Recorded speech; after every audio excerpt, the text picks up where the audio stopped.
Hi, I'm Emma and I'm a Hobbycraft artisan. I love all things crafty, creative and fun. Today I'm going to show you how to make some Mache egg creatures.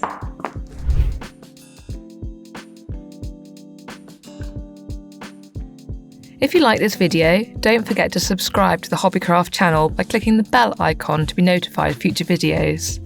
You'll need Mache eggs painted in pastel colours, a pink pom-pom, pink and white felt, a paintbrush, scissors, a pencil, a black marker pen, glue, googly eyes, yellow feathers. Cut 4 bunny ear shapes from felt.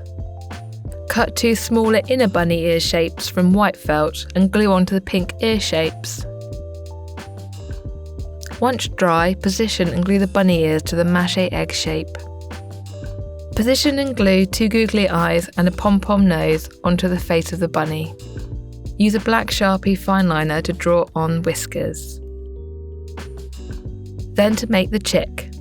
For the wings, position and glue yellow feathers to each side of the Mache egg. Glue 1 larger feather to the back so that the top of the feather peeps out over the top. Position and glue on 2 googly eyes. Use a black Sharpie fineliner to draw on a small triangle beak. Your Easter egg characters are now complete, ready for some Easter mischief.